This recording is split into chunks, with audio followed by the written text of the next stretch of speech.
Hello everyone, Amit Yadav here and इस video में discussion होने वाला है how to find out velocity of light in a medium and also critical angle in total internal reflection. इतना discussion करेंगे इस video में एंड बाद में देखेंगे कुछ प्रॉब्लम्स इसी पे बेस्ड।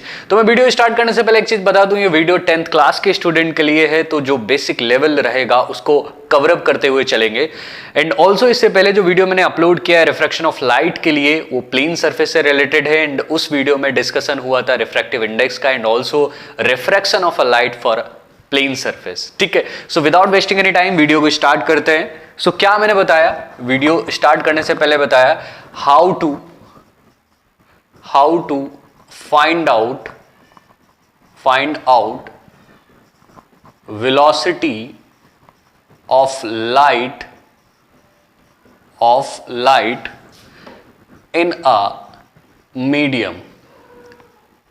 मीडियम के लिए वेलोसिटी ऑफ लाइट को कैसे फाइंड आउट करेंगे। ठीक है, सो 10th क्लास के स्टूडेंट के लिए वीडियो है, मैं बार बार इस चीज को रिवाइज करा दे रहा हूं, तो एकदम से बेसिक लेवल लेके चलेंगे। ठीक है, सो हुइजन एक साइंटिस्ट हैं, वैसे कई सारे बच्चे उसको हाइगन्स पढ़ते हैं, एक्चुअल में जो उनका नेम का प्रोनाउंसिएशन होता है वो हुइजन होता है। हुइजन ने अपना एक प्रिंसिपल दिया था, अपने प्रिंसिपल ने उन्होंने बोला था कि अगर हम रिफ्रैक्टिव इंडेक्स फाइंड आउट करते हैं फर्स्ट मीडियम का with respect to second medium, so जो वेलोसिटी का रेशियो होता है velocity of light in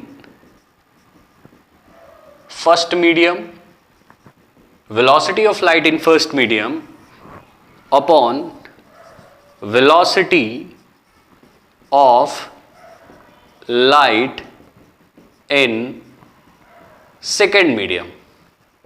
okay, so इसको कुछ इस तरह से लिख सकते हैं 1 and 2 is equal to v1 upon v2। ये वेलोसिटी ऑफ लाइट है फर्स्ट मीडियम, ये वेलोसिटी ऑफ लाइट है सेकंड मीडियम, देन ये रिफ्रैक्टिव इंडेक्स है first medium with respect to second medium. Okay, so अगर हम इसको और अच्छे से लिखना चाहें तो कुछ ऐसे लिख सकते हैं, हम ऐसे मान लेते हैं कि लाइट एयर से वाटर में जा रहा है, लाइट एयर से किस में जा रहा है, वाटर में जा रहा है, मे बी ग्लास में जा रहा है, डेंसर मीडियम में जा रहा है। ठीक है, सो सिंपल सी बात है, जब लाइट इसमें ट्रैवल कर रहा होगा और इधर जब आएगा तो नॉर्मल की तरफ बेंड होगा। जब कोई भी लाइट रे रेयर से डेंसर में जाता है तो नॉर्मल की तरफ बेंड होता है, ये मैं पहले बता चुका हूं। ओके, ये हो गए आपके normal first medium second medium के लिए, ये चीज मैं पहले डिस्कशन कर चुका हूं, पहले वीडियो में इसके बारे में आपको बता दिया गया है। ठीक है, सो आपका रिफ्रैक्टिव इंडेक्स है फर्स्ट मीडियम से जब सेकंड मीडियम में लाइट एंटर कर रहा है, तो velocity of first medium, velocity of light ray, velocity of light in first medium, velocity of light in second medium. So इसको कुछ इस तरह से लिख सकते हो 1 and 2। आपने देखा होगा इसको लिखा जाता है आपकी बुक्स में c अपॉन v, तो जान लो c का मतलब क्या होता है। c भी वेलोसिटी ऑफ लाइट है, बट ये किसमें हो सकता है, एयर एंड वैक्यूम दोनों के लिए सेम होता है, और c का वैल्यू कितना होता है 3 × 10⁸ मीटर पर second, only second। This is the velocity of light, not acceleration। ठीक है, सो वेलोसिटी ऑफ लाइट कितनी होगी 3 × 10⁸ मीटर पर सेकेंड, और c कांस्टेंट होता है। ये वेलोसिटी है किसके लिए, इन मीडियम, ये वेलोसिटी किस में है, इन मीडियम, और वो मीडियम में भी वाटर हो सकता है, ग्लास हो सकता है, उसका रिफ्रैक्टिव इंडेक्स आपको गिवन होगा जिसमें रहेगा। ठीक है, इस पे बेस्ड अभी हम लोग प्रॉब्लम देखें तो इजीली समझ पाएंगे। अगर हम इसके यूनिट की बात करते हैं, किसके यूनिट की बात करते हैं, रिफ्रैक्टिव यूनिट की, रिफ्रैक्टिव इंडेक्स के यूनिट की बात करते हैं, तो ये यूनिट लेस होता है, बिकॉज ऊपर भी वेलोसिटी और नीचे भी वेलोसिटी, तो इसका कोई भी यूनिट नहीं होगा। ठीक है, सो ये फॉर्मूला होता है। मे बी अगर आपको एग्जाम में क्वेश्चन आता है और उसमें रिफ्रैक्टिव इंडेक्स ओनली गिवन है, तो रिफ्रैक्टिव इंडेक्स गिवन है और लाइट रे एयर से वाटर में जा रही है, और आपसे पूछा गया कि वाटर के लिए वेलोसिटी ऑफ लाइट क्या होगा, तो रिफ्रैक्टिव इंडेक्स गिवन है, c का वैल्यू आप ऑलरेडी जानते हो 3 × 10⁸, आप velocity of light in water find out कर सकते हो। ठीक है, सो बहुत इजी है, अगर आप चाहो तो यहां से नोट डाउन कर लो इसको, फिर हम लोग आगे बढ़ते हैं। ठीक है, ओके, नोट डाउन कर सकते हो। कुछ चीजें मैं यहीं पे बताते चलूं, आप अपनी कॉपी में अगर कॉपी लेके बैठे हो नोट्स बनाने, तो वहां पे नोट करके लिख सकते हो। फर्स्ट पॉइंट में लिख सकते हो, जो रिफ्रैक्टिव इंडेक्स होता है ग्लास का, रिफ्रैक्टिव इंडेक्स होता है किसका, ग्लास का, refractive index of glass for red colour, किसकी मैं बात कर रहा हूं, रेड कलर की बात कर रहा हूं, बहुत कम होता है, इट्स मिनिमम। ओके, एंड अगर मैं रिफ्रैक्टिव इंडेक्स की बात करूं किसके लिए, वायलेंट कलर के लिए, refractive index of glass as well as same refractive index of glass for violent colour, so ये होता है मैक्सिमम, बहुत ज्यादा होगा। ठीक है, ये भी आगे चल के जब आप प्रिज्म पढ़ोगे तो इजीली समझ में आएगा।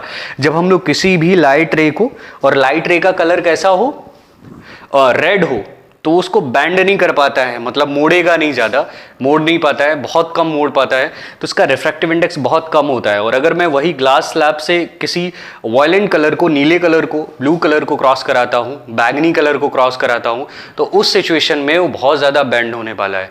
सो ये प्रूव करता है कि इसके लिए जो रिफ्रैक्टिव इंडेक्स होगा उस ग्लास स्लैब का मैक्सिमम होगा और रेड कलर के लिए क्या होगा, मिनिमम होगा। मे बी ये फ्रेम से आउट ऑफ हो गया होगा, जो मैं नीचे लिख रहा हूँ, ये जो आपका फ्रेम है इससे बाहर निकल गया होगा। सो मैं बोल देता हूँ रेड कलर के लिए मिनिमम होगा और जो आपका ब्लू या वायलेंट कलर होगा उसके लिए क्या होगा, मैक्सिमम होगा, refractive index of a glass. ठीक है, चलिए आगे देखते हैं फटाफट। ये फॉर्मूला याद रखना, भूलना नहीं, n is equal to C upon V. C क्या है, velocity of light in vacuum, may be air, क्योंकि एयर और वैक्यूम के लिए, लाइट के लिए वेलोसिटी क्या लेते हैं, 3 × 10⁸ मीटर पर सेकेंड। और v क्या है, velocity of light in medium. n क्या होता है, रिफ्रैक्टिव इंडेक्स, जिसका यूनिट नहीं होता है, यूनिट लेस होता है रिफ्रैक्टिव इंडेक्स। ठीक है, अब मैंने जैसा कि वीडियो में बताया था कि आगे हम लोग डिस्कशन करने वाले हैं किसके बारे में, क्रिटिकल एंगल के बारे में। ठीक है, इससे रिलेटेड अगर आप प्रॉब्लम करना चाहते हो, जिससे इससे पहले जो हम लोगों ने देख रखा है, 10th क्लास में हो तुम लोग तो एक एग्जाम्पल ले लो तो ज़्यादा बेटर होगा। मे बी हमने रे को पास कराया, ये एयर है, और रे को पास कराया वाटर में, और वाटर का रिफ्रैक्टिव इंडेक्स था 1.5।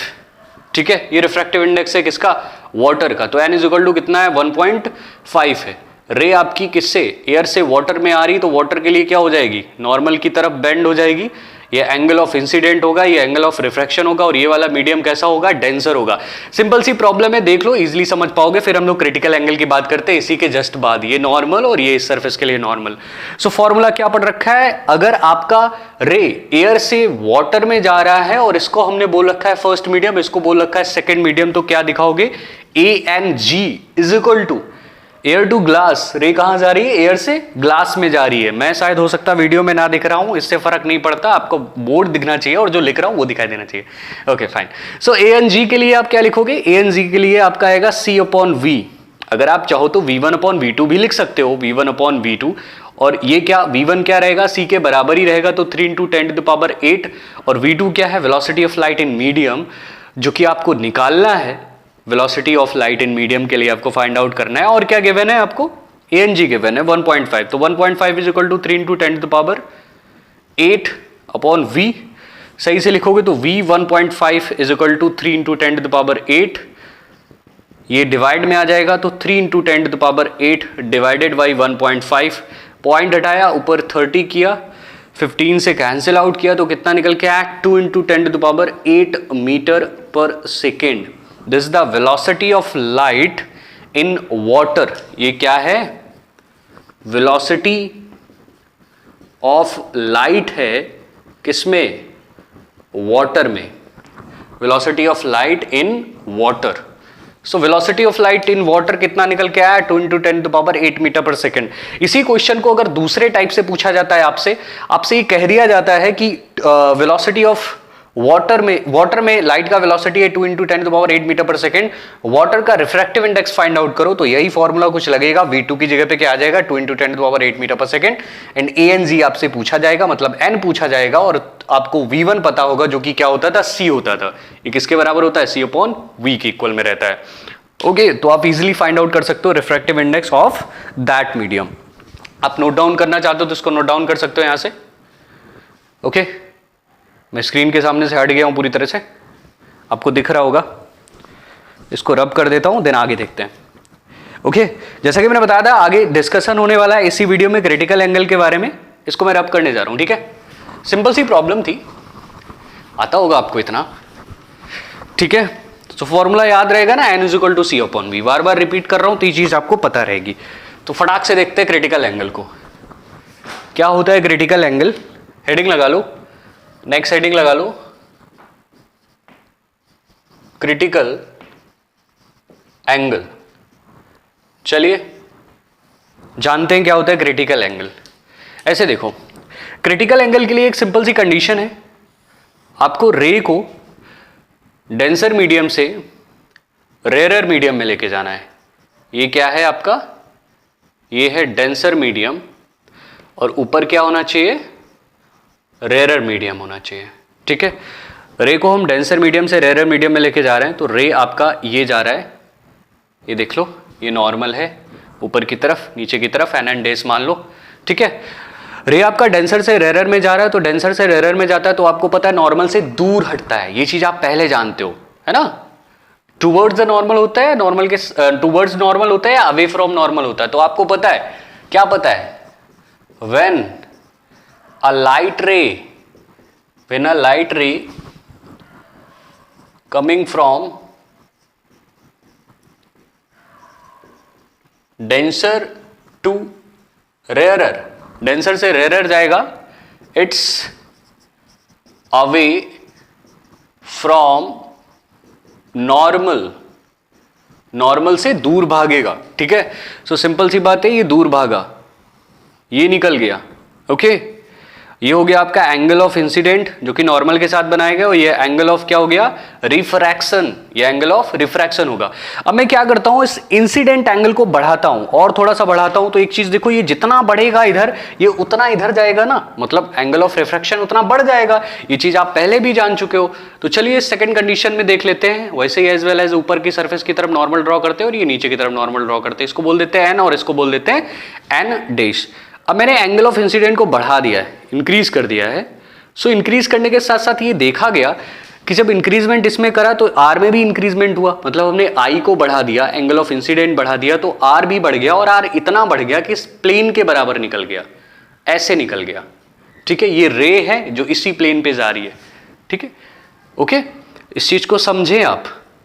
सो ये एंगल कितना हो गया? 90 हो गया, मतलब आपका जो आर था वो कितना हो गया? 90 हो गया। एंगल ऑफ रिफ्रैक्शन 90 हो गया। सो क्रिटिकल एंगल का डेफिनेशन भी यहीं से बन जाता है कि एंगल ऑफ इंसिडेंट, मतलब एंगल ऑफ इंसिडेंट इतना होना चाहिए कि एंगल ऑफ रिफ्रैक्शन कितना हो जाए? 90 हो जाए। I am repeating my sentence, angle of incident इतना होना चाहिए कि आपका जो एंगल ऑफ रिफ्रैक्शन है वो कितना हो जाए? 90 हो जाए। सो इसको बोलते हैं क्रिटिकल एंगल, ठीक है। सो यहां से निकल के आ जाता है क्रिटिकल एंगल। तो क्रिटिकल एंगल निकल के आ जाता है तो इसका सिंपल सा फॉर्मूला हो जाता है, रे कहां जा रही है? फर्स्ट मीडियम से सेकंड मीडियम में जा रही है। फर्स्ट मीडियम को क्या बोला हमने?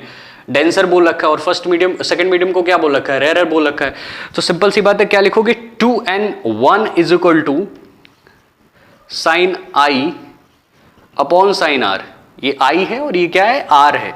सो 2n1 is equal to sine I, I को क्या माना हुआ है? सी माना हुआ है, यही तो है ना क्रिटिकल एंगल, आई पर डिपेंड करेगा। तो साइन आर कितना हो गया? 90 हो गया। इसको सॉल्व करोगे तो क्या निकल के आएगा? साइन सी निकल के आएगा। इसको थोड़ा सा और सॉल्व करोगे सो क्या हम लिख सकते हैं? 1/1 and 2 is equal to sine C. थोड़ा सा और अच्छे से लिखना चाहो तो इधर देख लो साइड में, इसको हम लिख सकते हैं, इसको लिखा जा सकता है, अगर हम sine C is equal to लिख रहे हैं तो इसको थोड़ा सा और चेंज करके लिख दो, 1 and 2 इज इक्वल टू लिख सकते हैं 1/sin सी। तो बुक्स में आपको इसी तरह से ये फॉर्मूला लिखा हुआ मिलेगा। एंड सी क्या है?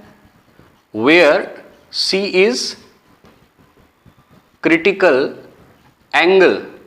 C क्या है यहां पे? क्रिटिकल एंगल है।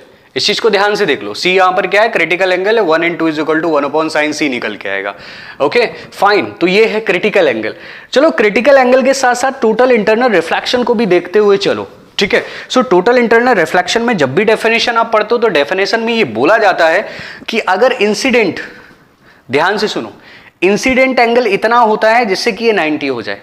इसको बोलते हैं क्रिटिकल एंगल। क्या बोलते हैं? Critical angle.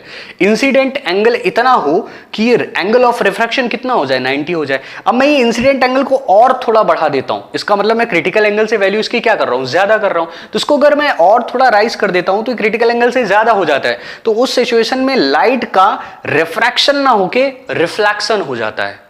ठीक है, एंगल इतना ज्यादा हो जाता है कि लाइट की जो रिफ्रैक्ट करने की कैपेबिलिटी होती है वो खत्म हो जाती है, देन वो क्या कर जाती है, रिफ्लेक्ट कर जाती है। उसको बोलते हैं टोटल इंटरनल रिफ्लेक्शन।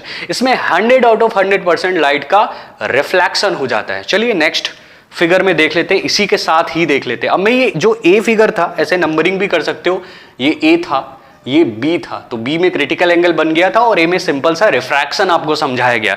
अब मैं इस वाले टर्म को रब कर दे रहा हूं और यहां पे आपको समझाता हूं क्या, total internal reflection, total internal reflection. तो टोटल इंटरनल रिफ्लेक्शन में स्प्लिट कर लो दो मीडियम्स को स्प्लिट करने के साथ साथ नॉर्मल ड्रॉ कर लो, वही पुरानी कहानी जो बार बार करते रहते हो। ठीक है, सो इसको इतना ज्यादा कर दिया, मतलब आई को ज्यादा कर दिया, ऐसे कंडीशन लगा दी जो आपका आई होना चाहिए वो ज्यादा होना चाहिए, किससे, क्रिटिकल एंगल से। आई क्रिटिकल एंगल से ज्यादा होना चाहिए, तो आई बहुत ज्यादा कर दिया। तो आई ज्यादा करने की वजह से ये जो रे इंसिडेंट आई के साथ, एंगल ऑफ इंसिडेंट के साथ जा रही थी, वो रिफ्लेक्ट हो गई। इसका क्या हो गया, रिफ्लेक्शन हो गया। तो जिस मीडियम से रे जा रही थी उसी मीडियम में वापस आ गई। मैं आपको याद दिला दूं, ये रेरर मीडियम है, ये क्या है, रेरर मीडियम है। और नीचे क्या है, डेंसर की स्पेलिंग गलत लिख रहा हूं मैं, डेंसर मीडियम है, और कहीं तो गलत नहीं लिखी है। ठीक है, SER होती है, डेंसर मीडियम। ओके, ये हो गया आपका डेंसर मीडियम। ठीक है, सो ये एंगल ऑफ, ये क्या हो गई आपकी, इंसिडेंट रे हो गई, इसको बोलेंगे इंसिडेंट रे। और जो ये रे जा रही है इसको क्या बोलेंगे, रिफ्लेक्टेड। अब ये रिफ्लेक्टेड हो गई, रिफ्लेक्टेड रे होगी। ठीक है, सो रिफ्लेक्टेड रे होगी। बात समझ में आ रही है? अगर आई ज्यादा हो जाता है क्रिटिकल एंगल से तो उस सिचुएशन में आपका हो जाएगा टोटल इंटरनल रिफ्लेक्शन। ये बहुत जगह देखने को मिलता है, कहीं पे ग्लास टूट जाता है या फिर और भी कई सारी जगह में जो आपका रेगिस्तान में मिराज बनता है ना, वो भी टोटल इंटरनल रिफ्लेक्शन की वजह से बनता है। थ्योरेटिकल पार्ट है, आपने अपनी बुक्स में देखा होगा। सो ये होता है टोटल इंटरनल रिफ्लेक्शन। ठीक है, सो क्रिटिकल एंगल और टोटल इंटरनल रिफ्लेक्शन आपने जान लिया। यहां से total internal reflection note down कर लो, क्रिटिकल एंगल भी नोट डाउन कर लो। मैं साइड हो गया हूं, सो आपको पूरा फुल स्क्रीन दिख रहा होगा, बोर्ड दिख रहा होगा। ठीक है, तो पूरी तरह से यहां से नोट डाउन कर सकते हो। चलिए, ओके, कुछ चीजें यहां पे जान लो कि टोटल इंटरनल रिफ्लेक्शन के लिए कुछ शर्तें होती हैं, कुछ कंडीशन होती है। तो कंडीशन में आप फर्स्ट पॉइंट अगर नोट डाउन करना चाहते हो अपनी कॉपी में तो नोट डाउन कर लो, ऑलवेज, क्या ऑलवेज, रे, ऑलवेज रे coming from denser medium to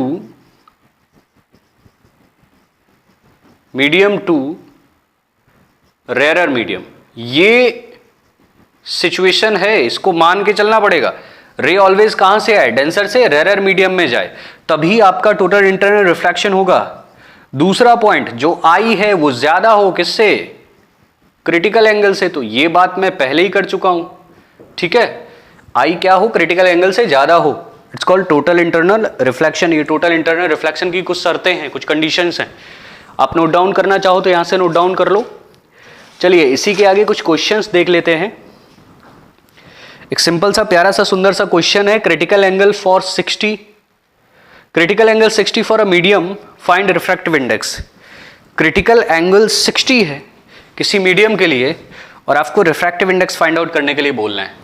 इसको रब कर दूं, अभी कौन सा तुम लोग बोलने वाले हो यहां पे।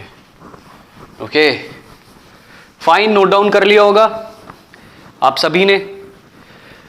वीडियो बनाता हूं तो लाइक वाइक कर दिया करो, कमेंट कर दिया करो, जो कुछ कमियां हुआ करें वो बता दिया करो। मेहनत लगती है थोड़ी बहुत, है ना।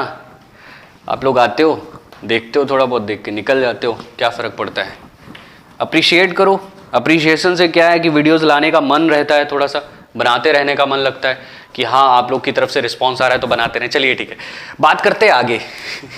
ओके, सो आगे बात क्या करते हैं, हमने क्या बोला कि आपका कोई रे एंटर कर रहा है किसी मीडियम में और उस मीडियम के लिए जो क्रिटिकल एंगल है क्वेश्चन है आपका,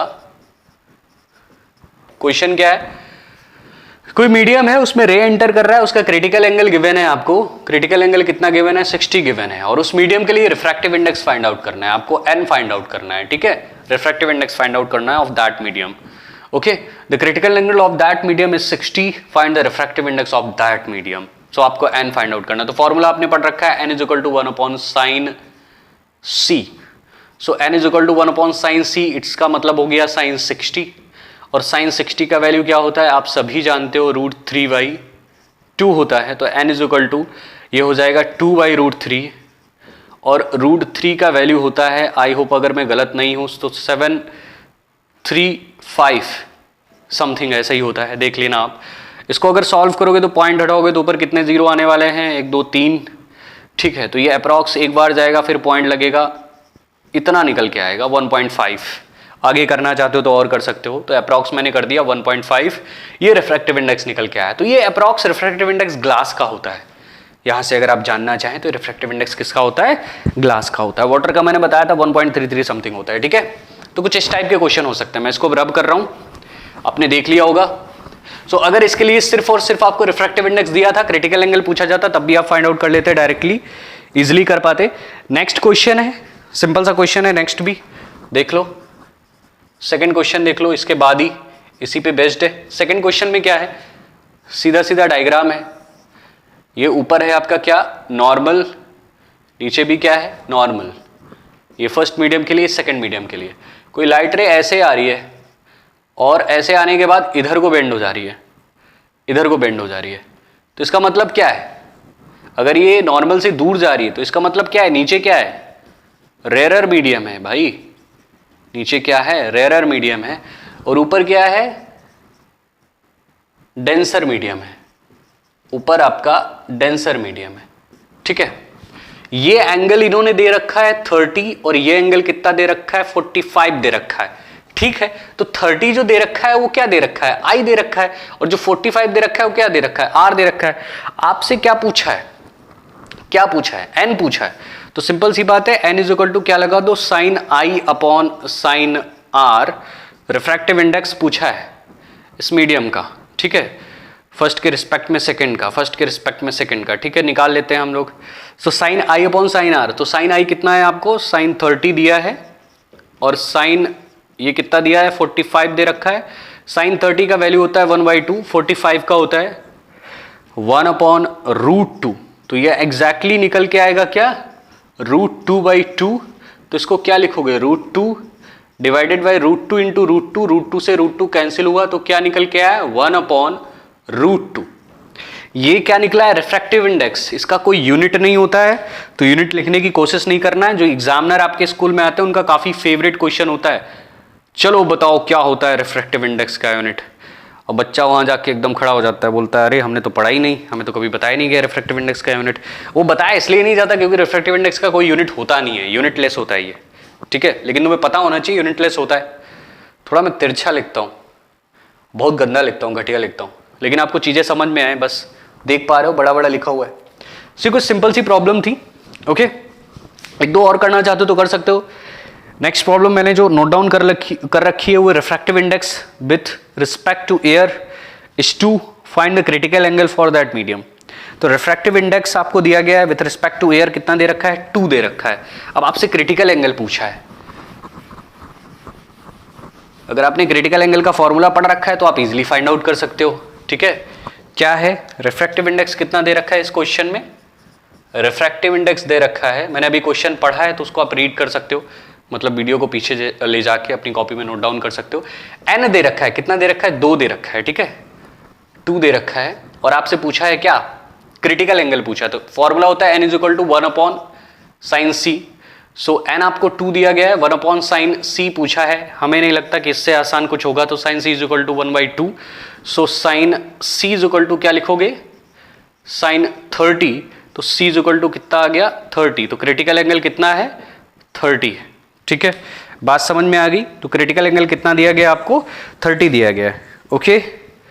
चलिए इसी के साथ वीडियो को समापन करते हैं, मिलते हैं नेक्स्ट वीडियो में। नेक्स्ट वीडियो में आ गई छोटे छोटे वीडियो लाता रहूंगा मैं, 20-25 मिनट का वीडियो हो, जिससे कि इजीली आप छोटे छोटे टॉपिक को कवर कर पाओ। और ये आपको वीडियो, सारे वीडियो प्रोवाइड हो जाएंगे प्लेलिस्ट में। इससे पहले का जो वीडियो है वही प्लेलिस्ट में मिल जाएगा। अगर प्लेलिस्ट में नहीं मिल रहा है तो डिस्क्रिप्शन में दे रखी है मैंने लिंक, वहां जाओ, क्लिक करो, वॉच करो। इंट्रोडक्शन है रिफ्रैक्शन ऑफ लाइट का, और अब मैं वीडियोस लाता रहूंगा कंटिन्यू। पहले मैं 10th की सीरीज को कंप्लीट करने की कोशिश करूंगा, then after 11th and 12th। Okay, thank you so much for watching. मिलते हैं नेक्स्ट वीडियो में, तब तक के लिए अपना ध्यान रखिए, घर पे रहिए। ओके।